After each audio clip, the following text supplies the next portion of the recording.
ഭക്ഷണത്തിൽ എത്ര ഉപ്പ് ചേർത്താലും മതി വരാത്തവരുണ്ട്. മധുരം കഴിക്കാൻ ഇഷ്ടമുള്ളതുപോലെ ഉപ്പ് കഴിക്കുന്നതിനും ഇങ്ങനെ ചിലർക്ക് ആഗ്രഹം തോന്നാം. ഇത്തരത്തിൽ ഉപ്പിനോടുള്ള ആസക്തിക്ക് പിന്നിൽ പലപ്പോഴും സമ്മർദ്ദം, ചില പോഷകങ്ങളുടെ കുറവ് അല്ലെങ്കിൽ ആരോഗ്യ പ്രശ്നങ്ങൾ തുടങ്ങിയ കാരണങ്ങൾ ഉണ്ടാവാം. എന്തൊക്കെയായാലും ഉപ്പ് അമിതമായി ഉപയോഗിക്കുന്നത് ആരോഗ്യത്തിന് ഹാനികരം തന്നെയാണ്. നിർജ്ജലീകരണം, ഉറക്കക്കുറവ്, PMS, അമിതമായ വിയർപ്പ്, മൈഗ്രെയിൻ, വിരസത എന്നിവയെല്ലാം ഉപ്പ് കഴിക്കാൻ കൊതി തോന്നിപ്പിക്കുന്ന ഘടകങ്ങളാണ്. ഉപ്പ് ആസക്തിയെ മറികടക്കാനും ചില മാർഗങ്ങളുണ്ട്. ഡയറ്റിൽ പൊട്ടാസ്യം അടങ്ങിയ ഭക്ഷണങ്ങൾ ഉൾപ്പെടുത്തുന്നത് ഉപ്പിനോടുള്ള ആസക്തി ഇല്ലാതാക്കാൻ സഹായിക്കും. വാഴപ്പഴം പൊട്ടാസ്യത്തിന്റെ മികച്ച ഉറവിടമാണ്. അതിനാൽ വാഴപ്പഴം കഴിക്കുന്നത് ഉപ്പിനോടുള്ള ആസക്തിയെ മറികടക്കാൻ ഗുണം ചെയ്യും. ഡയറ്റിൽ വാഴപ്പഴം പതിവാക്കിയാലും നല്ലതാണ്. മധുരക്കിഴങ്ങും ഡയറ്റിൽ ഉൾപ്പെടുത്തുന്നത് ആരോഗ്യത്തിന് ഗുണം നൽകും.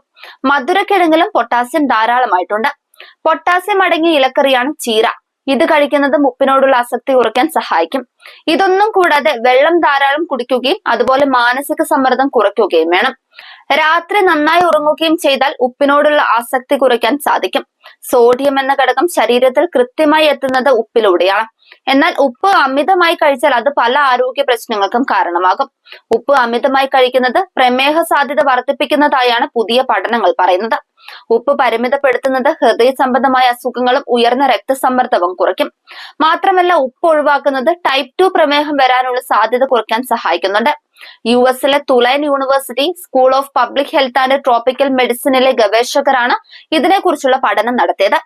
എല്ലാവിധത്തിലും ശരീരത്തിന് അത്യന്താപേക്ഷിതമായ ഘടകമാണെങ്കിലും കറിയുപ്പിന്റെ അമിതമായ ഉപയോഗം ദോഷം ചെയ്യും. ഉപ്പ് കൂടുതൽ കഴിച്ചാൽ ഛർദിയും വയറിളക്കവും വരാം. ശരീരം കൂടുതൽ തടിച്ചു വരും. ശരീരത്തിൽ നീരും വരും. ഉപ്പ് കൂടുതലായി കഴിക്കുന്നത് രക്തവാതം ഉണ്ടാവാനും കാരണമാവാം. ഉപ്പ് കൂടിയ അളവിൽ ദീർഘകാലം ഉപയോഗിച്ചാൽ അകാല നര, അകാല വാർദ്ധക്യം എന്നിവ ബാധിക്കും. കറിയുപ്പ് കൂടുതലായി ഉപയോഗിക്കുന്നത് കൊണ്ട് ശരീരത്തിന്റെ ഓജസ് നശിക്കുകയും ശരീരം ക്ഷയിക്കുകയും ചെയ്യും. അല്പമായ അളവിൽ ഉപ്പ് ഉപയോഗിക്കുന്നത് ഉമിനീർ ഗ്രന്ഥികളുടെ പ്രവർത്തനത്തെ ഉത്തേജിപ്പിക്കുകയും ദഹനത്തെ സഹായിക്കുകയും ചെയ്യും.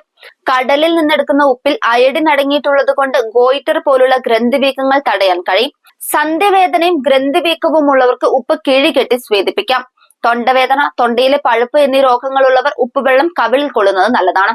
അതുപോലെ തന്നെ ആമാശയ വ്രണങ്ങളുള്ളവർ 1 ടീസ്പൂൺ ഉപ്പ് 1 ഗ്ലാസ് തണുത്ത വെള്ളത്തിൽ കലക്കി കുടിച്ചാൽ താൽക്കാലിക ശമനം കിട്ടും. മുറിവെണ്ണയിൽ ഉപ്പ് ചേർത്ത് തിളപ്പിച്ച് ആ ഉപ്പ് കൊണ്ട് തന്നെ കിഴികെട്ടി മുറിവെണ്ണയിൽ മുക്കി ചെറു ചൂടോടെ കിഴിവെച്ചാൽ നീർക്കെട്ട് മൂലമുള്ള സന്ധിവേദനയ്ക്കും നല്ലതാണ്. അതുപോലെ തന്നെ പല്ലു തേക്കുന്നതിനും പല്ലു വൃത്തിയാക്കുന്നതിനും ഉപ്പ് നല്ലതാണ്, പ്രധാനവുമാണ്.